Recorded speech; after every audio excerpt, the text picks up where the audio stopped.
आज हम महादेवी वर्मा की लक्ष्मा के शेष भाग के बारे में पढ़ेंगे। मैंने पहले वीडियो में बता दिया था कि वो किस प्रकार से लक्ष्मा मधुमक्खियों का पहले छत्ते का पहला शहद लेकर के लेखिका के लिए लेकर आई थी। अब उसके आगे महादेवी लिखती हैं, एक बार इसी प्रकार मेरे आने के दिन सब जगह घूम घूम कर वह मुझे विदा में देने के लिए काले अंगूरों का गुच्छा ले आई थी। भैंस जब दूध देती है तब कभी काठ की प्याली में दूध, कभी दोनों में दही और कभी पत्ते पर मक्खन लिए लक्ष्मा दौड़ी चली आती है और गोबर मिट्टी से गीले पैरों के द्वारा सूखे फर्श पर मटमैले से चित्र बनाती हुई मेरी चौकी के पास पहुंचकर थोड़ा सा खा लेने के लिए हठ भरा अनुरोध करने लगती है। जब लेखिका बच्चों वहाँ से जब वापस आने लगी पहाड़ों पर से, तब वो विदा देने के लिए उसने एक काले अंगूरों का गुच्छा ले आई। और वो क्या करती थी, जब भी भैंस दूध देती तो एक लकड़ी की प्याली में दूध ले आती, कभी दही ले आती, कभी पत्ते पर मक्खन लेकर के आ जाती और गोबर मिट्टी के गीले पैरों से और सूखे फर्श पर, मतलब जहाँ महादेवी रह रही थी उनके जो फर्श साफ सुथरा रहता था, महादेवी लिखती कि वह मटमैले चित्र बनाती, यानी उसके मटमैले यानी मिट्टी और गोबर में सने हुए जो पैर थे वो वहाँ उनके फर्श पर छप जाते थे। आदि से अंत तक मेरी शिक्षा छात्रावास में रहकर ही हुई है। बीच में घर जाने पर माँ ही खिलाने पिलाने की विशेष चिंता करती थी, पर उनका चिंता करना नियम का अपवाद जैसा लगता रहता है, इसी से मैं ऐसी चिंता की अभ्यस्त नहीं हूँ। यानी जब महादेवी हॉस्टल में रहती थी और जब वहाँ से जब घर जाती थी तो उनकी माँ भी इसी प्रकार से चिंता करती रहती थी कि ये खा लो वो खा लो, लेकिन उनको ऐसा लगता कि ये तो ऐसी करती रहती है, इसलिए मैं ऐसी चिंता की मेरे को आदत ऐसी नहीं है कि ठीक है कर रही हैं, पूछ रही हैं माँ। लेकिन आगे महादेवी लिखती हैं, पढ़ना समाप्त करते ही मैंने स्वयं अनेक विद्यार्थियों को चिंता करने का कर्तव्य स्वीकार कर लिया, अतः मुझे हट कर यानी जिद कर खिलाने वाले व्यक्तियों का अभाव ही रहा। लक्ष्मा का हट करना मेरे आरोपित और कल्पित बड़प्पन को दूर कर मुझे फिर बचपन की सहज और स्वाभाविक स्थिति में पहुंचा देता है। यानी महादेवी कह रहे हैं कि जिस प्रकार से लक्ष्मा हट करती है तो ऐसे लगता है कि जैसे बचपन में भी इस प्रकार से हट कर करके और मैं भी इसी प्रकार से हट किया करती थी जैसे कि लक्ष्मा करती है, तो उन्हें अपना बचपन याद आ जाता है। वह अपनी ममता में सरल है, अपने लिखने पढ़ने में बहुत व्याघात पढ़ते देख एक दिन मैंने खिजलाकर लक्ष्मा से कहा, अब आने पर मैं सामने वाले पहाड़ की सुनसान चोटी पर कुटी बनाकर रहूँगी जहाँ कोई ना पहुँच सके।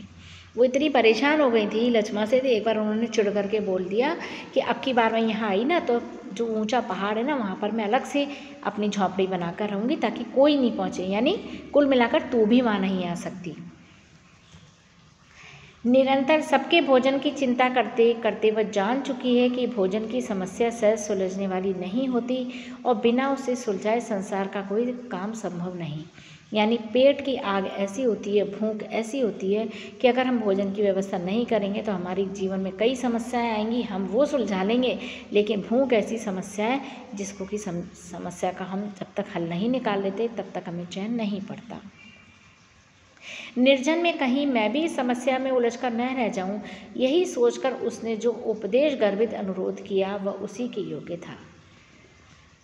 लक्ष्मा की इच्छा है कि जब उसकी भैंस की 2 वर्ष की पड़िया 4 की होकर दूध देने लगे तब मैं पहाड़ की ऊंची चोटी पर जाकर रहूं।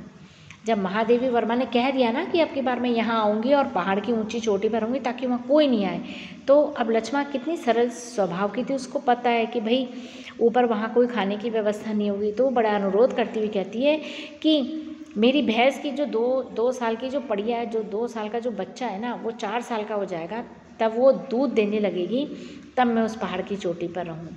तब एक भैंस का दूध बूढ़ा बूढ़ी और बच्चों के काम आएगा और दूसरी मेरे लिए, मतलब 2 भैंसें हो जाएंगी दूध देने वाली, एक तो उसके माँ बाप पिएंगे और दूसरा क्या होगा वो लेखिका को देगी। वह प्रतिदिन नियम से 1 सेर दूध, 1 सेर दही, 2-4 आलू और लकड़ी, पानी आदि वहाँ पहुँचाया आया करेगी। वो ये कह रही कि मैं रोज़ ये पहुँचा दिया करूँगी। वो बोलेगी भी नहीं, वो कह रही मैं बोलूँगी भी नहीं, देखूँगी भी नहीं, केवल दरवाजे पे सब कुछ रख कर लौट आऊँगी। और जब मेरी मोटी पोथी लिखी जा चुके और मैं अकेले रहते रहते ऊब जाऊं, तो लक्ष्मा पुकारते ही वह 100 काम छोड़कर वहाँ जहाँ पहुँचेगी और सब सामान यहाँ तक कि कुटी का छप्पर भी ढोकर नीचे ले आवेगी। लेखिका कह रही हैं कि जब मैं मोटी मोटी पोथी लिख रही हूँ, यानी लेखिका जो है महादेवी लिखने का कार्य करती हैं, तो उस समय उनको कोई डिस्टर्ब ना करें। इतनी सी बात लक्ष्मा समझती थी, वो पढ़ी लिखी नहीं थी, लेकिन ये सब समझती थी। तो वो ये कहती है कि मैं दरवाजे पे सब कुछ रख कर के आ जाया करूँगी। जब आप मोटी मोटी पोथी लिख लोगे ना, यानी कागज़ आप पूरा लिख लोगे, यानी किताब लिख लोगे, और अकेले रहते रहते अगर ऊब जाओ तो मेरे को एक आवाज़ लगाना लक्ष्मा, और मैं सारा काम छोड़कर बोले आपके पास आऊँगी और ऊपर जितना भी झोंपड़ी का सारा सामान है वो नीचे ले आऊँगी। इस महत्वपूर्ण प्रस्ताव के अंत में जब लक्ष्मा बड़ी विनीत गंभीरता से मेरे मुख की ओर देखने लगी, तब मैं विस्मय से बोल ही नहीं सकी। एकांत और निर्जन सहज प्राप्य है, मोटे मोटे पोथे लिख लेना भी कठिन नहीं, पर लक्ष्मा जैसा अकारण ममतालु सहायक दुर्लभ ही रहेगा। महादेवी ये कहती हैं कि मोटी मोटी किताबें भी लिख लेना इतना कठिन नहीं है, आप अकेले रह लो वो भी ठीक है, लेकिन लक्ष्मा जैसा ममता हृदय वाला व्यक्ति मिलना बहुत दुर्लभ है, बहुत कठिन है। लक्ष्मा का यह कथन कि उसके पास भाग्य की कमी है, समझ की नहीं, बहुत कुछ सत्य है। लक्ष्मा ये कहती है कि मेरे पास किस्मत की कमी है, लेकिन समझ की कमी नहीं है, मैं समझती सब कुछ हूँ। और ये बात लेखिका को सत्य जान पड़ी। एक बार मेरा हिमालय का चित्र बनाना देखते देखते वो बोल उठी, सामान मिलता तो मैं ठीक ठीक बर्फान उतार देती। मैंने उपहास के भाव से प्रश्न किया, क्या क्या चाहिए? लक्ष्मा ने कुछ विचित्र भाव भंगी से जो उत्तर दिया, उसका अर्थ था कि उसे एक बड़ा सा नीला कागज़ चाहिए और सफ़ेद और हरा रंग। फिर वह एक बहुत ऊंची चोटी पर किसी समतल चट्टान के ऊपर अपना नीला कागज़ बिछाकर दिन भर बैठेगी और कहीं दीवार की तरह खड़े, कहीं छप्पर की तरह फैले और कहीं मंदिर के समान कलशदार हिमालय को उतारेगी। नीला कागज़ आकाश रहेगा, सफ़ेद रंग से बर्फ़ बनेगी और हरे से देवदार के पेड़। छोटी लक्ष्मा की बुद्धि का इतना विशाल परिचय पाकर चकित होना ही स्वाभाविक था। मुझे सफ़ेद कागज़ पर बड़े प्रयास से नीला आकाश बनाते देख उसने नीले कागज़ की बात सोच ली होगी। लेखिका कह रही हैं कि जब मैं चित्रकारी करने बैठी तो सफ़ेद कागज़ पर मैंने नीले रंग से आकाश बनाया, तो उसके दिमाग में आ गया होगा कि इससे तो अच्छा है कि हम नीले रंग का कागज़ ही ले लें, तो वो आसमान का काम करेगा। पूछने पर पता चला कि बिना सिखाए ही लक्ष्मा को फूल पत्ती बेल बूटे बनाने की इतनी चाह है कि वह अपनी ही नहीं पड़ोस के घरों की दीवारों को भी गेरू और चावल से गोद चुकी है। यानी लक्ष्मा को फूल पत्ती बेल बूटे बनाना आता है, तो वो जो कच्चे मकान की दीवार है ना, उसके ऊपर वो गेरू से और चावल से उनको बना चुकी है। उसकी चित्र रचना में चाहे अर्थ कुछ न रहे, पर बनाने वाली उंगलियों का अटूट परिश्रम और साधनहीनता तो प्रत्यक्ष हो ही जाती है। इसी प्रकार देखते देखते वह कुछ कुछ बुनना भी जान गई है, पर ऊन और सलाइयों के अभाव में बूढ़े बाप के स्वेटर बुनने की इच्छा साकार न हो पाई। दूसरों से उसकी निराशा का कारण जानकर मैंने उसे वे वस्तुएं मंगवा दी, पर यदि सर्दी में पिता की रक्षा का प्रश्न न होता तो वह उन सबको छोड़कर भाग खड़ी होती। इसमें संदेह नहीं कि मुझ पर उसका स्नेह कम नहीं है, पर उस स्नेह को साधन बनाकर छोटे से छोटे स्वार्थ की सिद्धि भी उसे अभिष्ट नहीं है।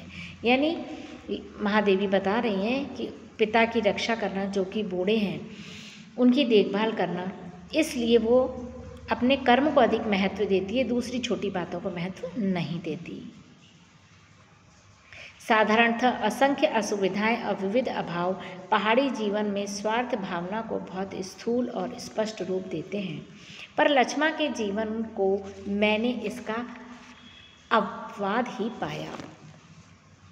मुझे उसकी स्वाभाविक हंसी में छिपे आंसुओं को खोजना पड़ता है और उन आंसुओं के नीचे छिपे कारणों का पता लगाना पड़ता है। फिर अंत में हम तो ऐसे ही जंगली हैं, हमें क्या चाहिए। आदि के द्वारा लक्ष्मण मेरा सारा परिश्रम निष्फल के बिना नहीं रहती।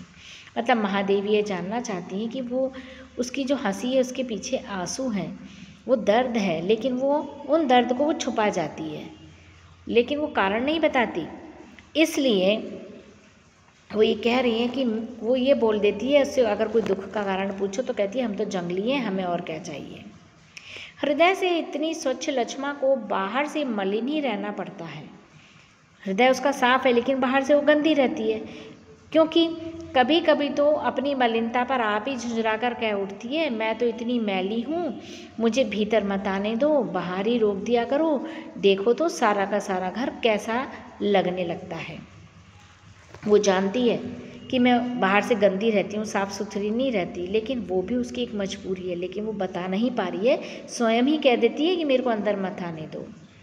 उसके इस प्रकार के उद्गार स्वयं अपने ही प्रति हुआ करते हैं, क्योंकि उसके उपरांत वह मुझे सफाई देने लगती है।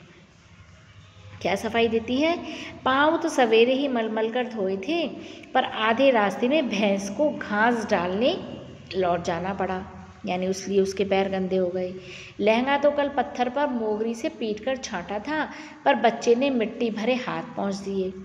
यानी लहंगा क्यों गंदा है उसका भी उसने कारण बता दिया। ओढ़नी तो परसों झरने में धोकर सुखाई थी, पर घास बांधने की रस्सी बीच में ही टूट गई, इसी से बांध कर लाना पड़ा। तो यानी उसने ओढ़नी गंदी क्यों हुई उसका भी उसने कारण इस प्रकार बता दिया। न जाने किस युग में लक्ष्मा के पास एक काठ की कंघी थी, यानी लकड़ी की कंघी थी। फिर जब से वह खोई तब से झरने में धोकर कुछ उलझे भालों को नोचकर फेंक देना ही उसका प्रसाधन हो गया था। मेरे यहाँ एक पुराने काले कंघे का उपहार पा लेना उसके लिए एक असंभावित घटना हो गई। यानी लक्ष्मा के पास में एक ही कंघा था जिससे कि वो उस कंघा खो गया। तो अब वो क्या करती थी कि झरने में जाके अपने सिर धो लेती थी और बालों को, जो उलझे हुए बाल रहते थे उनको हाथों की सहायता से सुलझाने का प्रयास करती, और जो उलझे हुए रहते उनको नोच नोच के तोड़ तोड़ के फेंक देती। लेकिन लेखिका ने उनको एक पुरानी काले रंग की कंघी दे दी, तो उससे वो बहुत ही खुश हो गई। उसने क्या किया, लक्ष्मा ने उस कंघे को दराती के साथ कमर में खोंसकर वह पहाड़ के किस किस कोने में किस किस झरने की सहायता से श्रृंगार नहीं करती फिर ये बताना कठिन है, पर उसकी विचित्र केश रचना जनित प्रसन्नता देखकर आंसू आए बिना नहीं रह सकते। यहाँ बताना चाह रही हैं महादेवी कि किस प्रकार से वो लक्ष्मा जो है, एक कंघा उसको मिल गया तो उसके बाद वो बहुत खुश होकर के अपने आप को उसने खूब श्रृंगार किया। श्रृंगार के असंख्य अभूतपूर्व साधनों से भरी 20वीं शताब्दी में भी जिस स्त्री के लिए इतनी तुच्छ वस्तु दुर्लभ है, उसके दुर्भाग्य को कौन सा नाम दिया जाए। यहाँ बताना चाहती हैं महादेवी कि आज 20वीं शताब्दी में भी वो खूब साधन है, सुख सुविधाओं के साधन है, लेकिन लक्ष्मा के लिए ये एक दुर्लभ है कि वो अपना श्रृंगार भी नहीं कर पाती, क्योंकि वो गांव में रह रही है जहाँ पर कि इतनी सुविधाएं नहीं हैं। बच्चों, अब हम इसका जो शेष भाग है वो अगले वीडियो में पढ़ेंगे, लक्ष्मा का शेष भाग।